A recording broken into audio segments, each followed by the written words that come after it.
J'ai des émotions quand j'ouvre un livre de la Renaissance italienne et que je tombe sur quelque chose qui a l'air d'avoir été fait hier.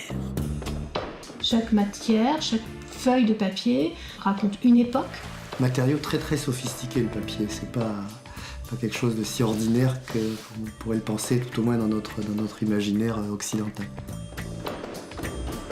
D'après une tradition chinoise, c'est en 105 après Jésus-Christ qu'un Chinois du nom de Tsai Lun découvrit la fabrication de la pâte à papier à base de fibres d'écorce de mûrier, de bambou, de lin et de chanvre. Personne n'était capable d'imaginer que sa découverte allait changer la face du monde.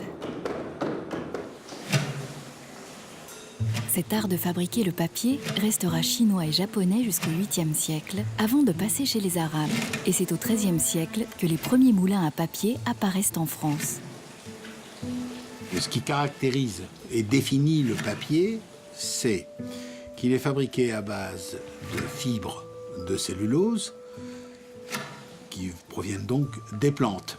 Tout papier est végétal. Et donc des fibres de cellulose que l'on met en suspension dans de l'eau, et auquel ensuite on retire cette eau par différentes opérations, tamisage, pressage et séchage, pour permettre la formation d'une feuille. Les papiers que l'on fabrique sont destinés à réparer des ouvrages antérieurs à la révolution industrielle.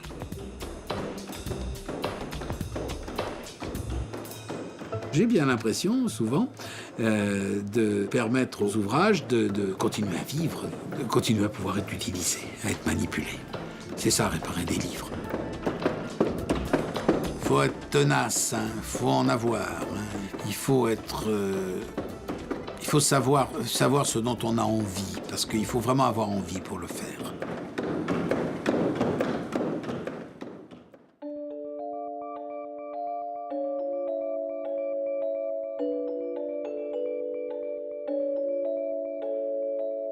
Pour moi, le papier, c'est quelque chose de mouvant. Le papier, c'est un mouvement. Le livre, c'est quelque chose qui est tout le temps en mouvement. C'est ça qui me plaît, je crois. C'est cette dynamique. Il se passe toujours quelque chose de nouveau, parce que chaque livre est différent. Une feuille de papier est quelque chose d'extrêmement fragile, tout seul. Mais quand elle est réunie en blocs, qu'elle est cousue, qu'elle est coupée, ce bloc devient quelque chose d'extrêmement solide. Il peut prendre des coups. La poussière, s'il est bien coupé, la poussière ne pénètre pas à l'intérieur.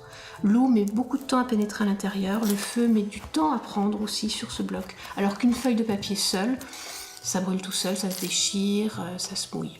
C'est une des particularités du papier, c'est vraiment l'union qui fait la force.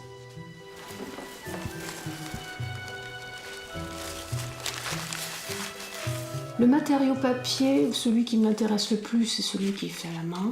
C'est le drap de lin et de chanvre.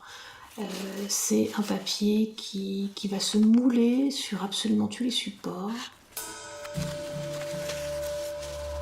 Quand on vient apporter une feuille neuve comme ça, fabriquée à la main, sur un livre ancien, on voit tout à coup une osmose, une homogénéité qui se crée et ça vient trouver sa place tout à fait naturellement.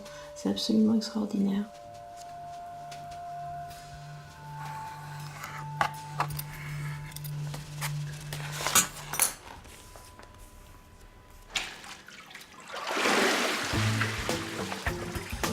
Quand on rentre dans le papier, on se rend compte que c'est comme une empreinte digitale. Donc quand on regarde des papiers anciens, tout de suite, on voit le tamis qui va avec. On voit pratiquement les personnes qui ont fabriqué ce papier. Donc voilà, c'est une compréhension. À travers l'objet, les artisans anciens nous expliquent exactement ce qu'ils ont fait, ce qu'ils ont voulu faire et ce qu'ils ont compris à travers cet objet. Donc voilà, on va avoir un dialogue direct avec les artisans, avec nos ancêtres, on va dire.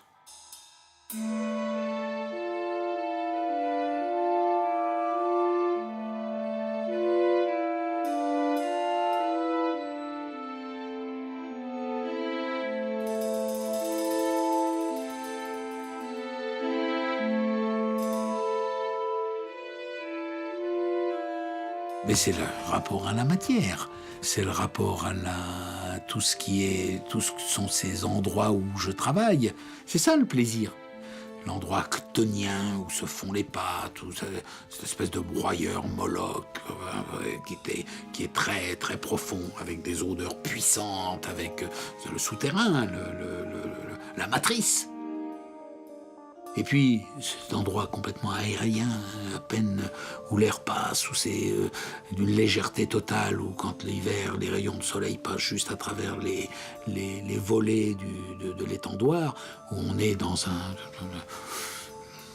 Monteverdi, on est dans les paradis.